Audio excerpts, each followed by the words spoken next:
So I have one question for you.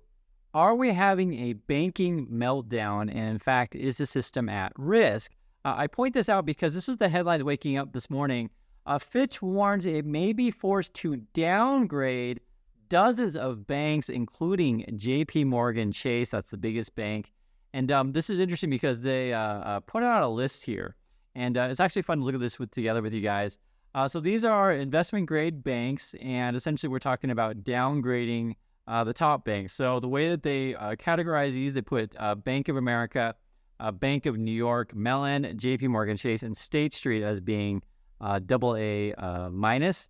And then you have A plus as Morgan Stanley, Wells Fargo. But the idea, though, is are going to be downgrading all these banks. Before, I think it was just like last week, I think it was Moody's was downgrading a lot of the mid-sized ones. But if indeed we're talking about downgrading JP Morgan Chase, I could send ripples throughout our whole system.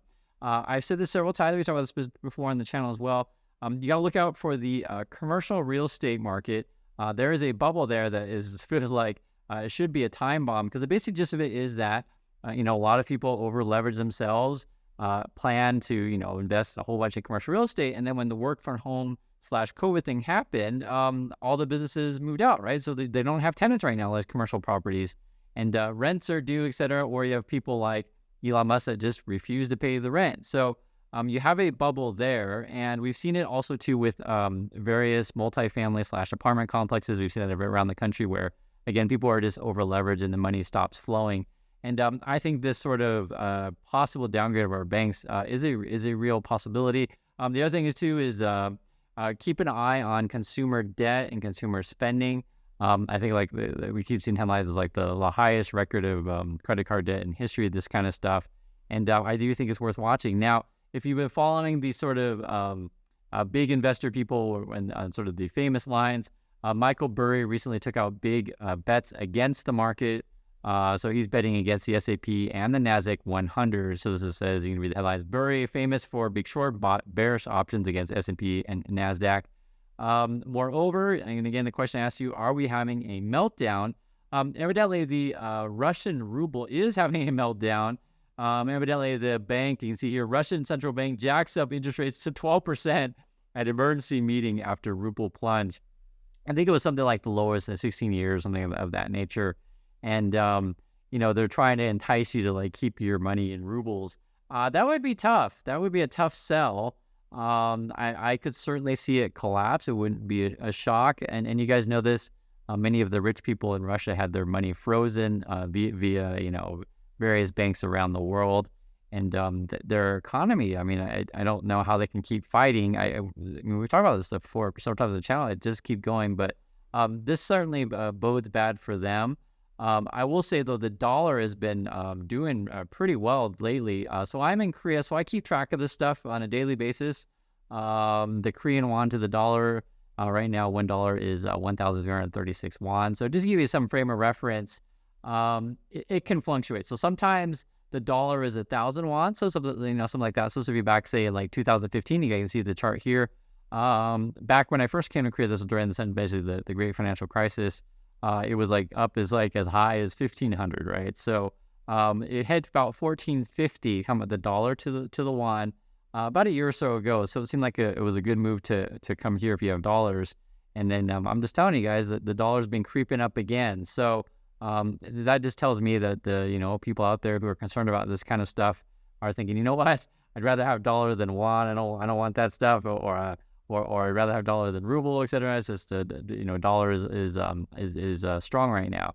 One thing that is interesting though is Warren Buffett actually made a bet on the housing market. So he bought some stocks. He's thinking, hey, I think they're cheap. It was the home builder one. So it wasn't necessarily the largest purchase he did, but it's still real money, $814 million.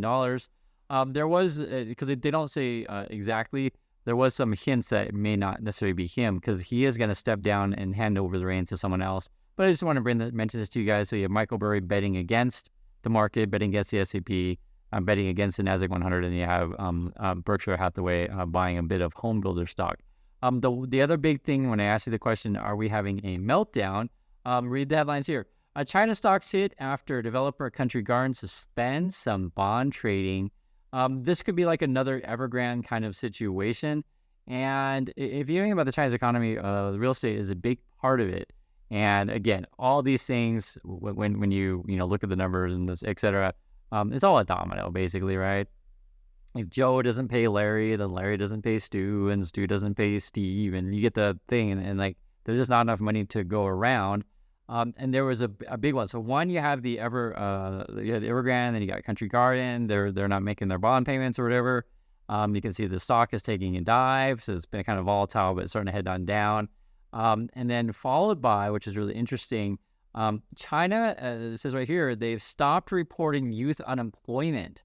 That has been a big headline the last, I guess, couple of months where like young people, I think it was like, I want to say it was something like 16 to 24, so like just young people, their unemployment was in the mid 20s, so like, 22, 23%, that kind of stuff. And we were talking about this, and evidently China's like, we're not even going to give you numbers anymore. So that means it's bad.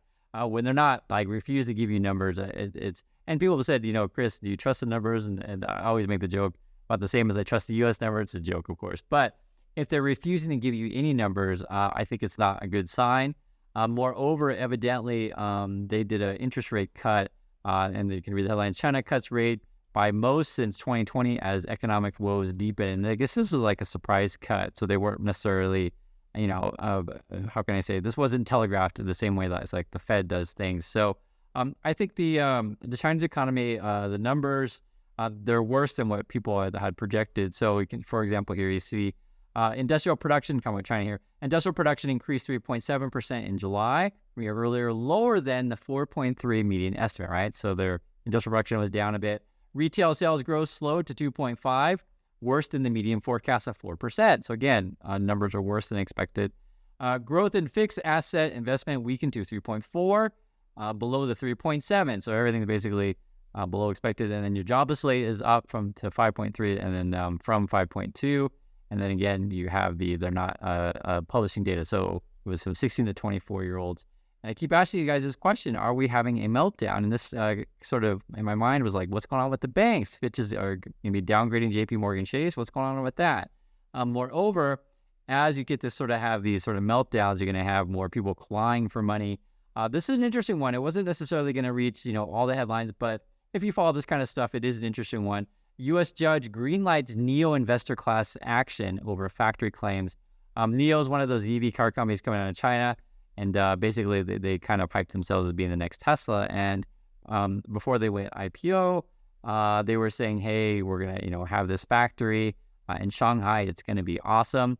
And I guess they implied that they were building the thing, which wasn't necessarily true, right? So, saying we have plans and then actually building, which is what they were kind of more implying that we were already in production of building a new factory, ended up being not true. So people want to sue NIO over that. The reason why I mentioned that is because, part of stocks, we are interested in this stuff, especially like a stock like Tesla. You need to sell products to to consumers at a profit, and your stock will go up, assuming that stocks do trade on fundamentals, meaning that it's not just disconnected with reality. You want the company to be profitable, but evidently Tesla is lowering their prices. You can see here, so they're gonna have like a lower model price model of the X and the S, so $10,000 cheaper. I think that's in the U.S. Yeah, it's in the U.S. And then in China, they are lowering prices on the Y and the 3, cutting prices. So, and I understand that to Elon Musk fanboys and fangirls, if he raises prices, he's a genius. If he lowers prices, he's a genius. But here's the deal. If you want to make money your company, right, you got to keep a certain kind of margin. And it seems like, they're going to be shrinking their margins here if they're cutting prices. It's just the more competition, right? There's more cars on the road. And if another company cuts prices, like, oh, crap, we're too expensive. We got to cut prices as well. Now, people have asked, and we've talked about on the channel, when would the meltdown end? When can we know that it's all clear, et cetera, that we're not going to have the crazy situation anymore? Well, I think a big one is housing affordability, right? So whatever the inflation numbers come out, I'm asking you, right? Do you feel like you're getting paid enough at your job to pay for food, fuel, and your housing costs? Now, it depends where you live, because, so for example, in LA, this was reported a few days ago, but just look at these headlines. The $1 million home is becoming the norm in LA. This is an outrage we could have prevented. And it was like that when I was in LA. That was like 2015. So it was like 7 years ago already. $1 million home is like the average, and not even that nice, just like your average little house, maybe 1,500 square feet, a couple bedrooms, something like that, $1 million. And moreover, this was the one that came out a few days ago. California housing affordability plummets to 16-year low. And they were saying like only, 16% of the people in California can afford to buy a house. It's like so ludicrous. So, and not only do you have this housing affordability problems, and just talking about the USA here, like when is this craziness going to end? I already made a video on this already, but regardless of if what party you're in, we don't want to live in a world where our choices of politicians are people who are charged with racketeering. So I think that's a bad thing, right? And then like we have a party, right? There is, in the case of Republicans, that like think that that's the best candidate they can put up as someone who's getting racketeering charges. Like that's horrible situation. I hope that should be just really crystal clear. That why can't you produce a better candidate? And if that's all you can get, that just shows you the state of the country. And moreover, all this stuff is the same to me. I talked to us on last year. I'm going to address it to you very clearly today. All crime is the same to me. And until we address that, we should prosecute criminals and live in a just society with justice and not crime. And I give you an example of this. So this was just a few days ago. They were showing it on the news here in Korea. Basically, they show crazy news from the USA, and it makes us feel like, oh my God, I'm never going to USA. But look at the headlines. Video shows more than 30 people steal $300,000 worth of items at Nordstrom in Los Angeles. And I used to live out in LA, and like it just makes it unlivable. It just makes it unlivable when you just got all this crazy crime. People just run into a store in a Nordstrom's, grab like $300,000 worth of purses and crap and run out. Like, is that the world you want to live in? I don't. And I don't want to live in a world where like people running for president are getting charged with racketeering. I don't want those kind of candidates. It's a very simple thing to say. I don't want criminals running the show. But sadly, it just feels like that's what it is. Plus you have unaffordability. You have possible, meltdown with the banks. And I'm just like, oh my God. So until all of those things end, right? It's going to be it's hard for me to say, hey, it's all clear. Everything is rosy.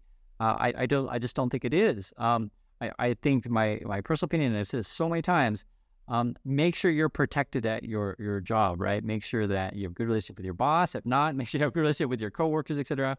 You got to be looking out for you and your family. Make sure your job is secure, because if the banks are struggling in this situation, if it's downgrading, and say for example there's a big slowdown in China, everything slows down, right? Because if the people in China don't have money to buy our iPhones, then we're not going to be selling them iPhones. And if things slow down and say in USA, then we're not going to be buying, their computers, whatever, right? You get the point. Is like the money's not there. And if it turns out, if the real estate situation that like, Joe borrowed from Bob, and Bob borrowed from Ken, and Ken borrowed from Marsha, etc.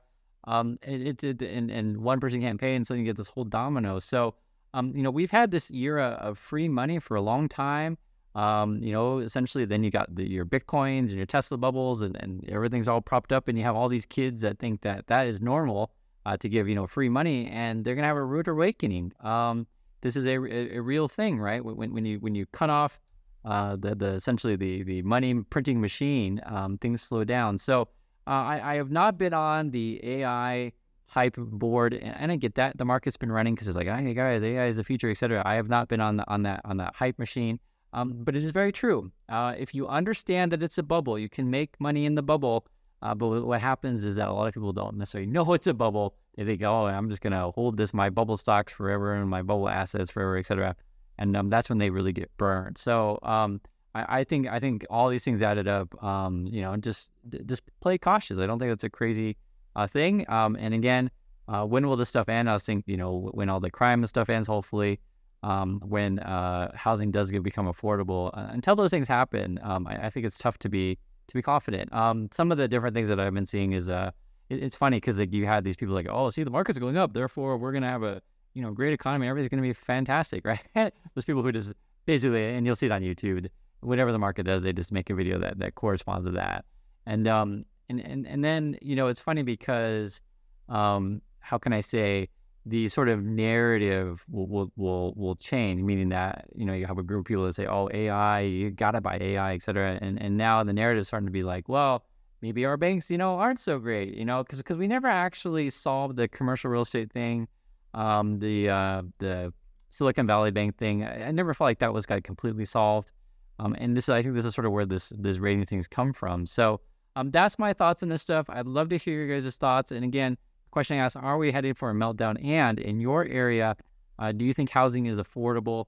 And also a good question about crime. I mean, I honestly think this is just awful to see, these flash mob things, the same way I think it's awful to see people running for president that are being charged with racketeering. So, but that's the USA, and that's the world that we live in. So thanks again for watching, everyone, and I'll catch you in the next video.